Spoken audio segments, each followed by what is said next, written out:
وعلی رسول اللہ اما بعد۔ چند ہفتوں پہلے توبہ کے حوالے سے ہماری بات چل رہی تھی، اس سے قبل اللہ رب العالمین کی معرفت، اس سے واقفیت، اس کے بارے میں علم، اس پر بات ہوئی تھی۔ تھوڑا سا ذہن کو کریدیے گا تاکہ ہم بات کو آگے بڑھا سکیں۔ آیت مبارکہ جو ہمارے موضوع سے تعلق رکھتی تھی وہ تھی فَاعْلَمْ أَنَّهُ لَا إِلَٰهَ إِلَّا اللَّهُ وَاسْتَغْفِرْ لِذَنبِكَ۔ علم حاصل کرنا اللہ رب العالمین کے بارے میں، یہ جاننا کہ اللہ کے علاوہ کوئی الہ نہیں ہے، کوئی معبود نہیں ہے، کوئی خالق مالک رازق نہیں ہے۔ اور اسی کے ساتھ جو بات ہوئی تھی وہ یہ تھی کہ جو بہترین علم ہے وہ کون سا ہے، علم حاصل کرنا ہے تو کیسے کرنا ہے، اور پھر اس کے ساتھ ساتھ عمل کے متعلق بھی بات ہوئی تھی۔ اس کے بعد وَاسْتَغْفِرْ لِذَنبِكَ، اس پر ہماری بات چلی تھی۔ استغفار کرنا، توبہ کرنا، اللہ رب العالمین سے اپنے گناہوں کی بخشش طلب کرنا، اور اسی میں سیدنا نوح علیہ السلام اور سیدنا ابراہیم علیہ السلام کی وہ دعائیں جو سورۃ نوح کے اندر ہے، رب اجعلنی مقیم الصلاۃ ومن ذریتی، یہ سورۃ ابراہیم کے اندر ہے، ابراہیم علیہ السلام کے متعلق جو ہم نماز میں بھی پڑھتے ہیں، رب اجعلنی مقیم الصلاۃ ومن ذریتی ربنا وتقبل دعاء ربنا اغفر لی ولوالدی، ربنا اغفر لی، اے اللہ مجھے بخش دے، مجھے معاف کر دے، میری مغفرت کر دے۔ اس کے بارے میں بات ہوئی تھی کہ ہم نے دعا دوسرے کے لیے بھی مانگنی ہے، دنیاوی معاملات کے اندر ایک دوسرے کو معاف کرتے ہوئے چلنا ہے، کیونکہ غلطی سے تو کوئی بھی مبرہ نہیں ہے، کوئی بھی پاک نہیں ہے۔ ربنا اغفر لی ولوالدی، اور اس کے بعد والدین کے تعلق سے، جبکہ ہم جانتے ہیں کہ ابراہیم علیہ السلام کے جو والد، وَإِذْ قَالَ إِبْرَاهِيمُ لِأَبِيهِ آزَرَ، آزر نام آیا ابراہیم کے والد کا، اور وہ کیا کرتے تھے؟ بت بناتے تھے، بتوں کی تجارت کرتے تھے، اس کا کاروبار کرتے تھے، ان کو بیچتے تھے، اور ابراہیم علیہ السلام نے والد کو دعوت دی تھی، یا ابت لا تعبد الشیطان ان الشیطان کان للرحمن عصیا، یہ دشمن ہے اللہ کا، یہ شیطان، اس شیطان کی عبادت نہیں کرو۔ اللہ کے نبی علیہ السلام نے یہی کہا تھا ابراہیم علیہ السلام نے، اور اس کے باوجود پھر گھر سے نکال دیے گئے، والد نے نکال دیا، اور پھر خدشہ بھی ظاہر کیا کہ میں یہ دیکھ رہا ہوں، اے میرے والد، میرے محترم ابا جی، ابی، یا ابتی کے الفاظ اللہ رب العالمین نے قرآن مجید میں نازل کیے ہیں، گستاخی نہیں کی تھی، بدتمیزی نہیں کی تھی، بڑے ادب اور احترام کے ساتھ یہ کہا تھا کہ میں دیکھ رہا ہوں کہ آپ کے لیے یہ نقصان دہ چیز ہے، گھر سے تو نکل گئے۔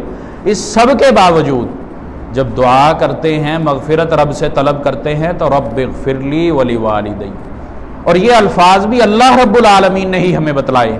ہم تو ابراہیم علیہ السلام کے زمانے کے نہیں تھے، ابراہیم علیہ السلام تو دور کی بات ہے، ہم محمد علیہ السلام کے زمانے کے نہیں تھے، ہاں ان کے امتی ضرور ہیں۔ تو ابراہیم علیہ السلام تو پہلے، یہ اللہ نے ہمیں خبر دی ہے، اطلاع دی ہے، تاکہ ہم آگاہ ہو جائے، ہمیں علم ہو جائے، ہمیں یہ توبہ اور مغفرت کی اہمیت کا پتہ چل جائے۔ ربنا اغفر لی ولوالدی وللمؤمنین، پھر مومنوں کے لیے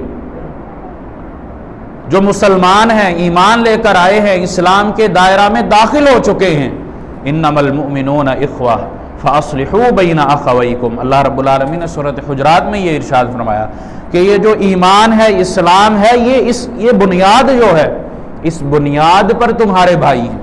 انما المؤمنون اخوۃ، جو بھی ایمان لے کر آ گیا، جو بھی اللہ اور اس کی شریعت کے اندر اس کے محمد نبی علیہ السلام محمد علیہ السلام پر ایمان لے کر اس نے یہ اللہ سے عہد کر لیا، یہ وعدہ کر لیا، یہ ایگریمنٹ کر لیا کہ ہاں اللہ اب تیرے احکامات کے تحت میں نے زندگی گزارنی ہے، تیرے نازل کی ہوئی شریعت کے تحت میں نے اپنے معاملات کو کرنا ہے، لا الہ الا اللہ کا اقرار کرتے ہوئے، محمد الرسول اللہ کا اعلان کرتے ہوئے وہ اس بات پر آ جاتا ہے، تو پھر اس سے قبل یا اس سے بعد جتنے بھی اس پیمانے میں آئیں گے، جتنے بھی یہ وعدہ کرتے ہوئے اس باؤنڈری کے اندر، اس عمارت کے اندر، اس چھت کے نیچے آ جائیں گے، وہ آپس میں بھائی، وہ مومن بن گئے، ان کی جو اخوت ہے، ان کا جو رشتہ ہے وہ دین ہے۔ جب وہ دین داری پر رشتہ دار ہو گئے، بھائی بن گئے، تو پھر وہ سارے کے سارے اس میں آ جاتے ہیں، وَلِلْمُؤْمِنِينَ، وہ تمام کے تمام اس میں آ جاتے ہیں۔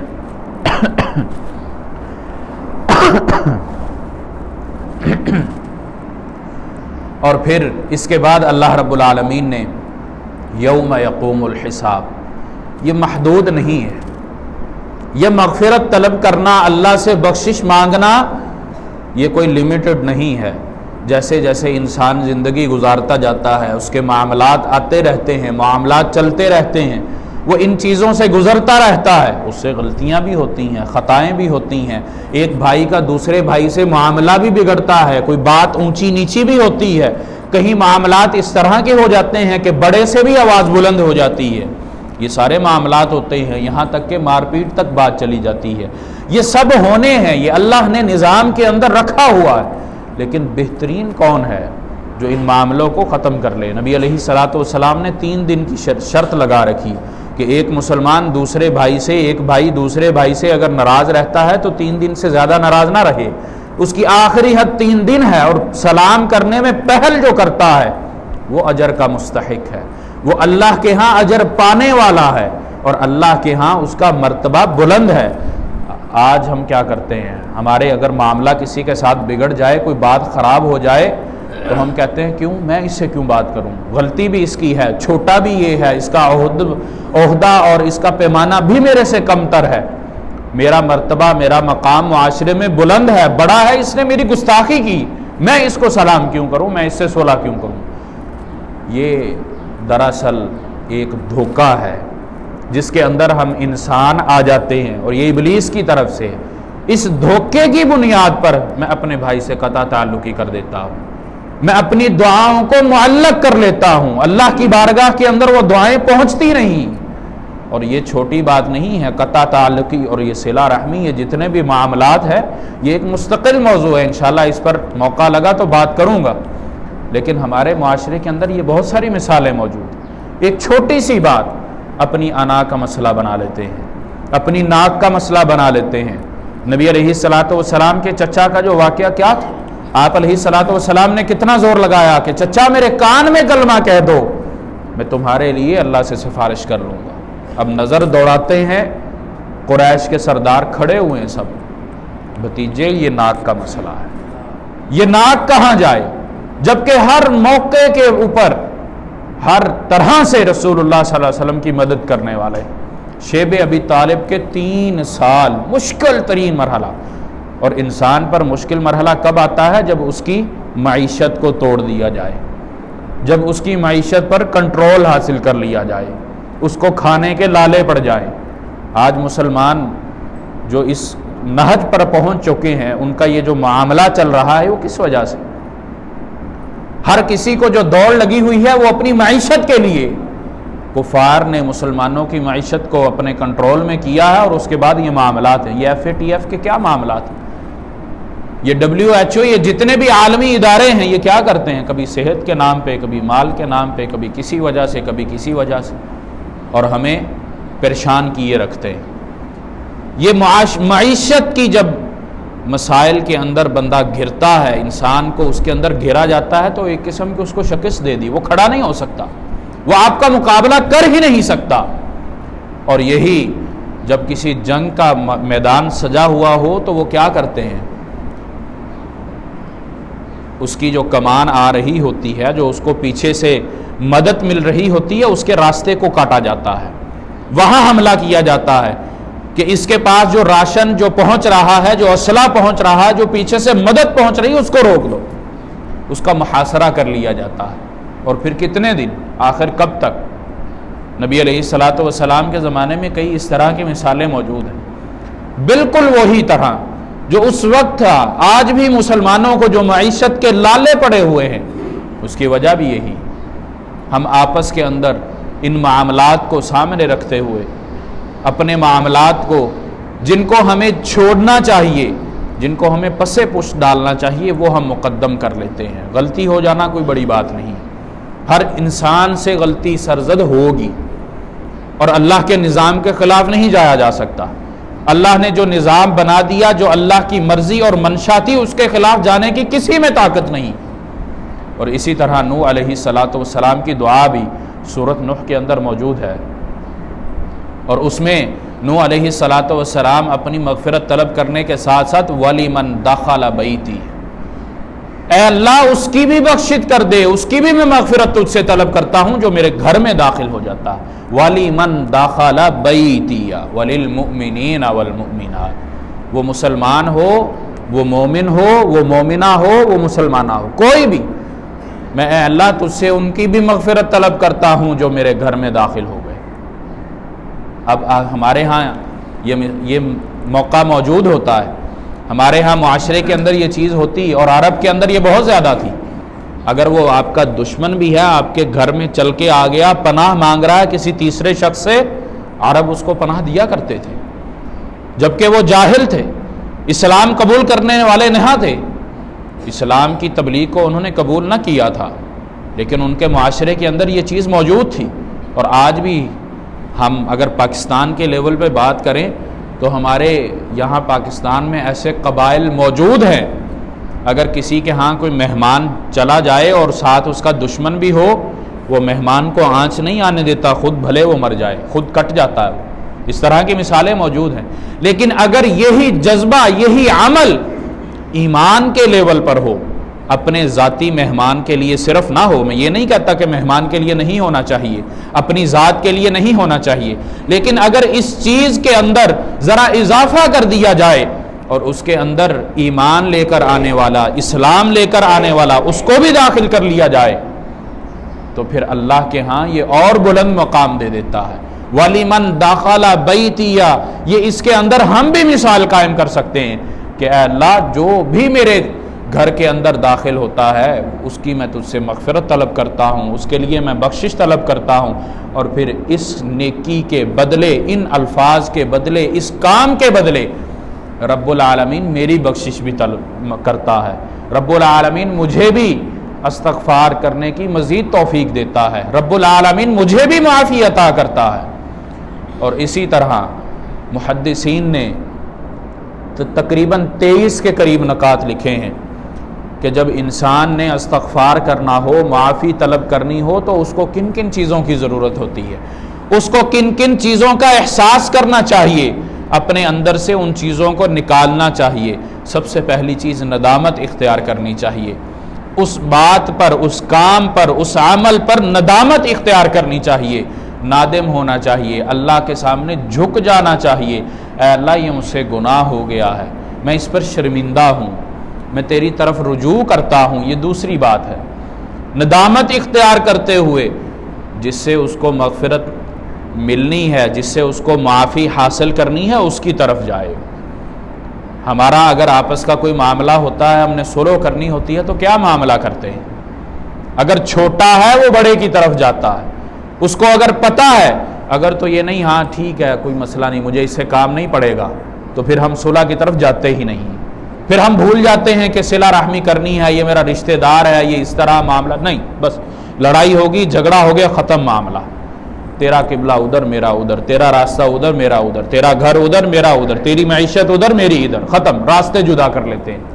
لیکن اگر ہمیں یہ پتہ ہو کہ مجھے اس شخص کے کل کو کام پڑے گا، وہ چھوٹا ہے یا بڑا ہے میں نہیں دیکھتا، میں اس سے کوشش کرتا ہوں کہ میری لڑائی ختم ہو جائے، ایسا ہے یا نہیں؟ یہ معاشرے کی مثالیں ہیں، میں تمام تر کوششیں لگا دیتا ہوں۔ یہی مثال ہمیں اپنے سامنے رکھتے ہوئے، اپنے گناہوں کی معافی طلب کرتے ہوئے رجوع اللہ کرنا چاہیے، اس گناہ کو چھوڑ دینا چاہیے، اس سے پیچھے ہٹ جانا چاہیے، اس مجلس کو چھوڑ دینا چاہیے جس مجلس کی وجہ سے اس گناہ کی طرف رغبت ہو رہی۔ اور اس کی بھی معاشرے میں بہت ساری مثالیں موجود ہیں. ہمارے نوجوان دوستوں کے درمیان جب بیٹھنے لگتے ہیں تو کیا کرتے ہیں؟ یہ گٹکا، پان، یہ چھالیا، یہ سگریٹ نوشی کہاں سے لگتی؟ والدہ تو بٹھا کر نہیں سکھاتی، اور اگر والد کے اندر یہ عادت موجود بھی ہو تو وہ اپنے بیٹے کو نہیں سکھاتا. یہ کہاں سے آتی ہے؟ یہ دوستوں کی محفل سے آتی ہے، یہ مجلس سے آتی ہے، جہاں کام کر رہا ہے وہاں سے لگتی. اگر وہ اس چیز سے بچتا ہے تو چلو کبھی کبھار کرتے کرتے دل کر ہی پڑتا ہے، وہ لگتے لگتے وہ عادت ہی بن جاتی، اور ہم جانتے ہیں کہ یہ ہمیں تباہ کر دیتی ہے. کینسر کی بیماری اعلان ہو رہے ہوتے ہیں، یہاں تک کہ سگریٹ کی ڈبی کے اوپر اس کا نشان بھی بنا ہوا ہوتا ہے. چھوڑتے ہیں ہم، تیار ہی نہیں ہوتے اس بات کے لیے. یہ عادت ہمیں کہاں سے پڑتی؟ ان مجالس سے جن مجالس کا ہم انتخاب کرتے ہیں. ان مجالس کو چھوڑنا پڑے گا. اور یہ ایک مثال میں نے دی ہے جو معاشرے کے اندر بہت زیادہ ہے. اس کے علاوہ جتنے بھی گناہ کے کام ہیں، جب ہمیں احساس ہو گیا، دل کے اندر اس بات نے جگہ لے لی کہ ہاں یہ غلطی مجھ سے ہو گئی ہے، اس کے بعد ندامت اختیار کر لی، تو پھر یہ مجلس چھوڑنا بھی بڑی بات نہیں. کوئی بھی ایسی چیز جو اس گناہ کا سبب بنتا ہے، چھوٹے سے چھوٹا گناہ ہے یا بڑے سے بڑا گناہ ہے، کوئی بھی چیز جو اس گناہ کا سبب بنتی ہے اس سے مجھے دور ہو جانا ہے. کسی ایک چیز کو مینشن کرنا میرے لیے بڑا مشکل ہے. کوئی بھی گناہ، اگر راہ چلتے ہوئے وہ عورتیں یا بازار ہے اور میں کسی دوسرے راستے سے جا سکتا ہوں تو مجھے وہ راستہ چھوڑ دینا چاہیے. کس وجہ سے؟ نظر پڑے گی، غیر محرم کی طرف میری نظر اٹھے گی. ہو سکتا ہے ان خواتین کے اندر ایسی خاتون موجود ہو جس نے خوشبو لگا رکھی ہو. میں اپنے ناک کی حفاظت خود کروں، اس خوشبو کو سونگھنے سے میں اپنے آپ کو بچاؤں، اپنی نظروں کو میں اس راستے کو چھوڑ کر بچاؤں. کیا ایسا ممکن نہیں؟ اس راستے کو چھوڑ دینے میں مجھے عافیت ہے. اگر میں اس راستے کو چھوڑ کر اگر لمبا بھی پڑتا ہے تھوڑا سا کوئی مسئلہ نہیں، لیکن میں اس سے زیادہ بڑا فائدہ حاصل کر رہا ہوں. 1 منٹ 2 منٹ شاید میرے ضائع ہو جائے، تھوڑا پٹرول ضائع ہو جائے، لیکن جو گناہ کا معاملہ ہوگا، ہاں اللہ نے یہ میرے پاس ہیلا موجود ہو سکتا ہے کہ پہلی نظر معاف کی ہے، لیکن ہم پہلی نظر ہی گھر تک لے جاتے ہیں. یہ پہلی نظر یہ والی نہیں ہے. یہ پہلی نظر وہ ہے جو اچانک آ جائے، اچانک سامنے ہو جائے، فوراً نظر جھکانی. لیکن ہم ایسا عمل نہیں کرتے. تو اپنی نظر کی حفاظت کرنے کے لیے اس راستے کو چھوڑ دینا بہتر ہے، اس مجلس کو چھوڑ دینا بہتر ہے. اور پھر اس کے ساتھ ساتھ اس مجلس کو چھوڑ دینا ہی کافی نہیں ہے، بلکہ اس کو چھوڑنے کے علاوہ اس مجلس کا انتخاب کرنا ہے جہاں یہ گناہ نہ ہوتے ہوں، جہاں نیکی کی ترغیب دی جا رہی ہو، جہاں میں اجر اور ثواب کمانے کے کام کر سکتا ہوں، مجھے اس کا موقع میسر آ سکتا ہے. اس مجلس کا انتخاب کرنا ہے. گناہ کو چھوڑ کر نیکی کے راستے کو چننا ہے، گناہ کو چھوڑ کر نیکی کے کام کو چننا ہے. وہ صحابی نبی علیہ الصلوۃ والسلام کے پاس آئے تھے کہ اے اللہ کے نبی، غیر محرم کو میں نے چھو لیا ہے، غیر محرم کو میں نے ٹچ کر لیا ہے، میرے لیے کیا معاملہ ہے؟ اللہ رب العالمین نے وہ آیات نازل کر دی تھی. سورۃ ہود کی آیت ہے، ان الحسنات یذھبن السیئات.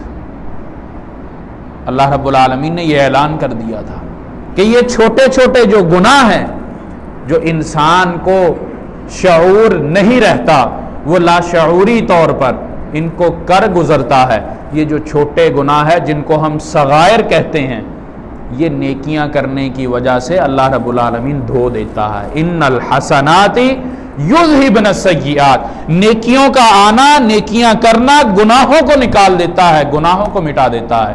لیکن یہ آیت کا حصہ ان کے لیے ہے جو صغیرہ گناہ ہیں، کبائر کے لیے نہیں ہے. کبائر کے لیے توبہ ہی ہے.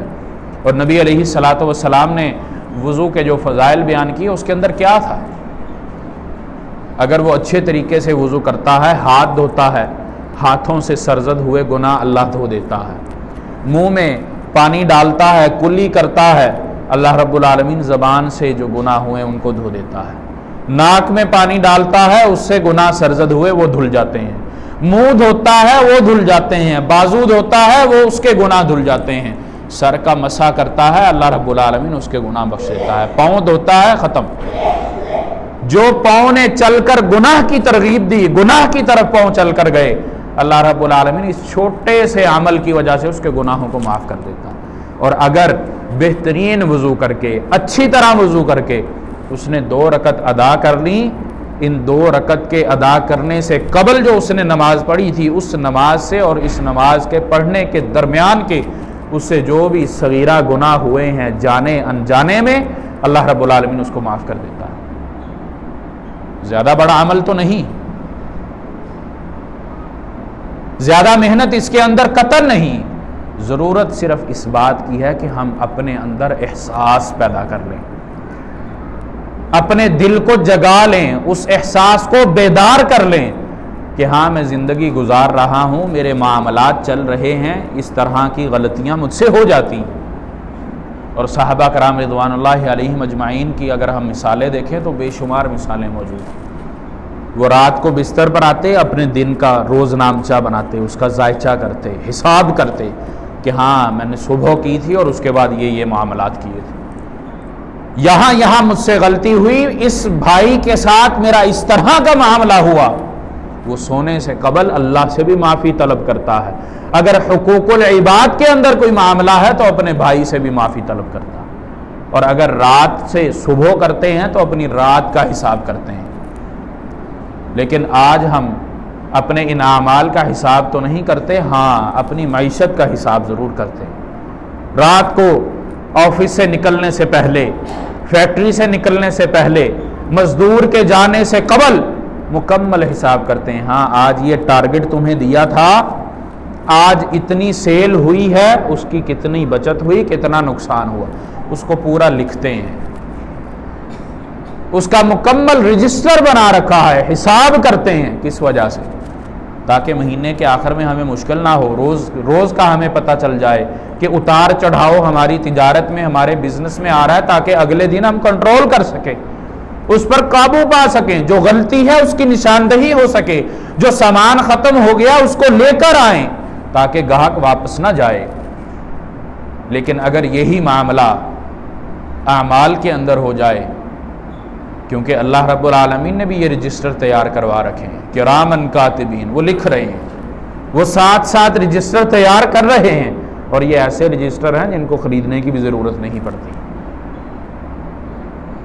ہم اپنا رجسٹر تو ختم ہو جائے دوبارہ خریدتے ہیں، پیسے لگاتے ہیں اس کے اوپر، لیکن یہ فرشتوں کی جو اللہ نے ذمہ داری لگائی ہے، ہماری زندگی کی ہر حرکت وہ نوٹ کر رہے ہیں۔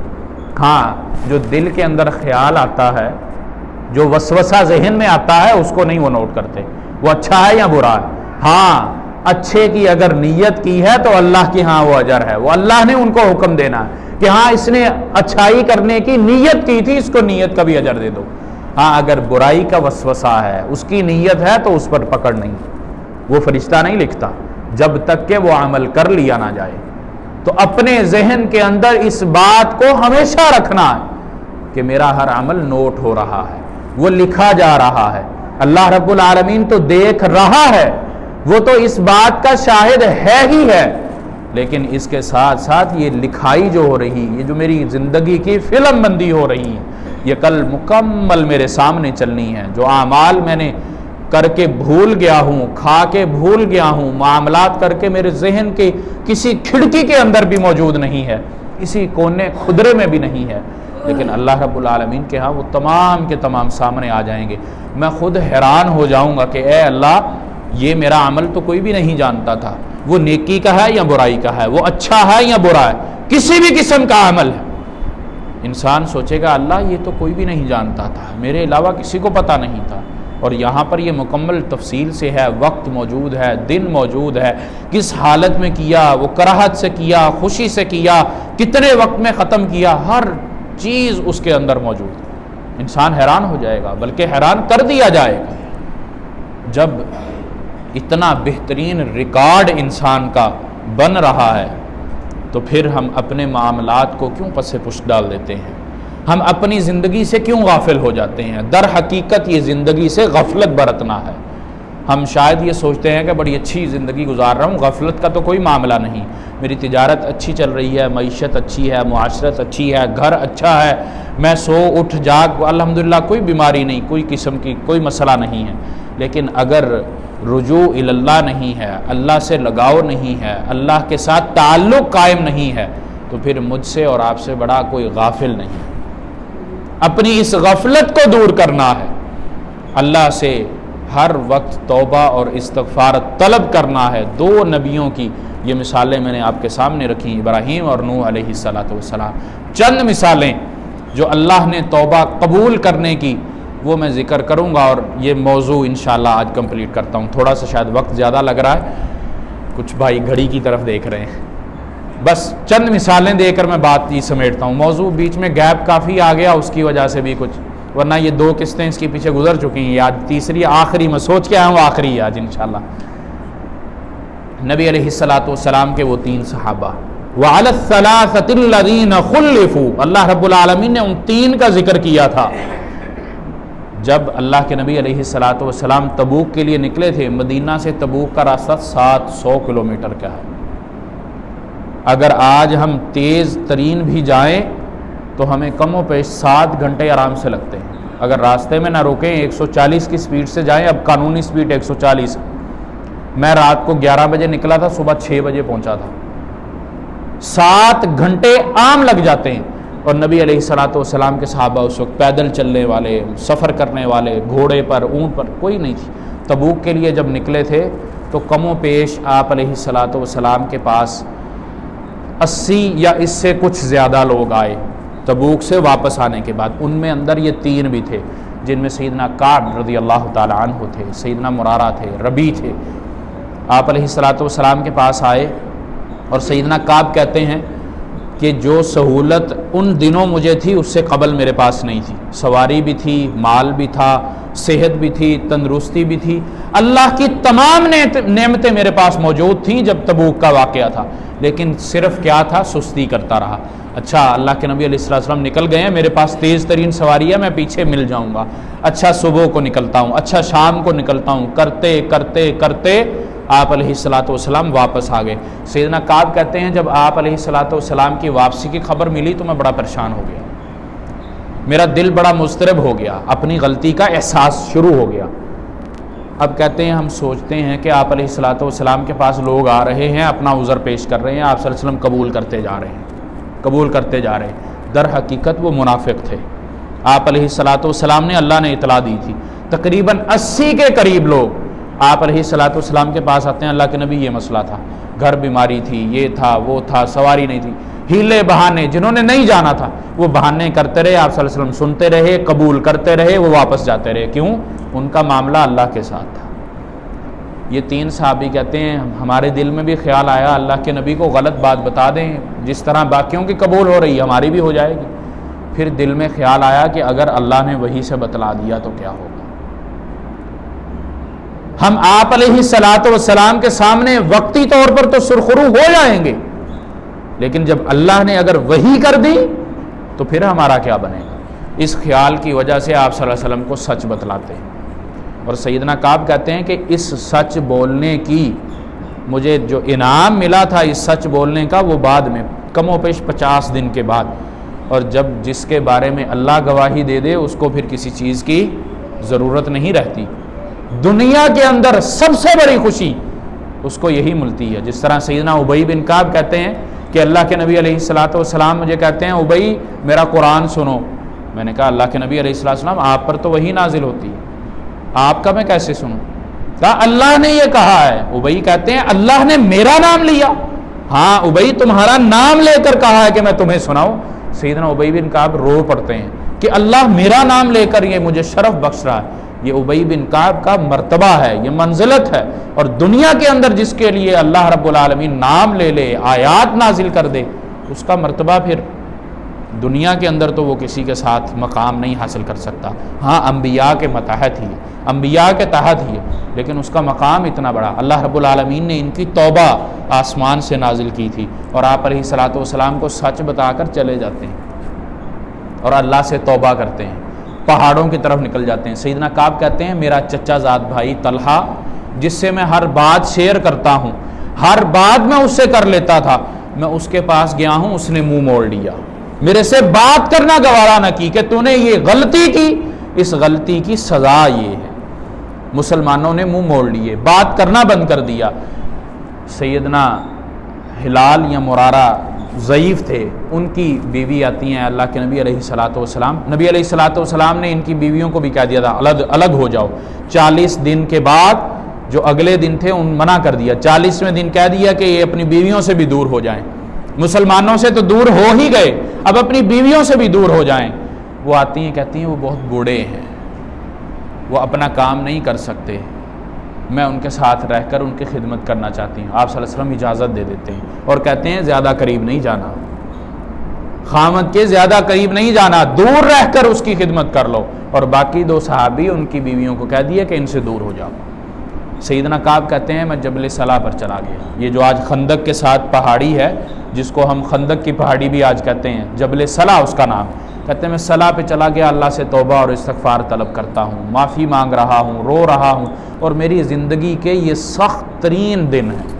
اور پھر جب اللہ رب العالمین نے یہ آیت نازل کی، کہتے ہیں وہی میرا بھائی، وہی طلحہ جو مجھ سے منہ موڑ لیا تھا، وہ گھوڑا دوڑاتے ہوئے میری طرف آ رہا ہے اور آواز لگا رہا ہے کعب تیری توبہ قبول ہوگی، اللہ نے تمہارے بارے میں آیات نازل کر دی، تمہارے بارے میں گواہی دے دی، اور یہ 50 دن کے بعد توبہ قبول ہو رہی ہے۔ اللہ نے توبہ قبول کی، شرف دے دیا، مرتبہ دے دیا۔ اور سیدنا کعب کہتے ہیں میں جب نبی علیہ الصلوۃ والسلام کی مجلس میں واپس آتا ہوں تو ایک صحابی کھڑے ہوتے ہیں اور میرا استقبال کرتے ہیں، کہتے ہیں وہ استقبال میں پوری زندگی نہیں بھولا کہ یہ وہی میرے بھائی تھے جو میری غلطی کی وجہ سے مجھ سے منہ موڑ گئے، اب میرا اس طرح کا استقبال کر رہے ہیں، مجھے خوشخبری دے رہے ہیں، وہی طلحہ جو منہ موڑ کے میرے سے چلا گیا، وہی میری خوشخبری، میری اتری ہوئی آیات میرے نام کی، اللہ نے جو توبہ قبول کی اس کی اطلاع دینے کے لیے گھوڑا دوڑاتا ہوا وہاں سے آ رہا ہے، اور مجھے دور سے آوازیں لگاتے ہوئے کہہ رہا ہے کہ خوشخبری ہو کعب تمہاری توبہ قبول ہوگی۔ وعلی الثلاثۃ الذین خلفوا، وہ 3 جو پیچھے رہ گئے تھے تبوک سے، اللہ نے ان کی مغفرت کر دی، ان کی توبہ کر لی۔ اور ان کی توبہ کیا تھی کہ رجوع الی اللہ کیا، احساس دل کے اندر پیدا ہوا۔ وہ کفن چور کا واقعہ ہے، والذین اذا فعلوا فاحشۃ، اللہ رب العالمین نے سورۃ آل عمران میں تفصیل سے ان کا ذکر کیا ہے، یہ آیات پڑھیں۔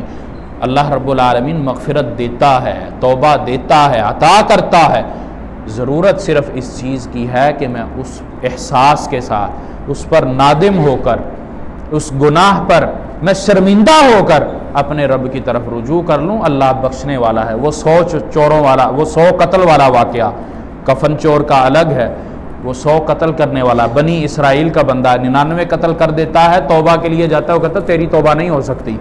وہ بیچارہ صاحب علم نہ تھا لیکن اس کے پاس مسند تھی، منصب تھا، لیکن علم سے وہ بہرہ نہ تھا۔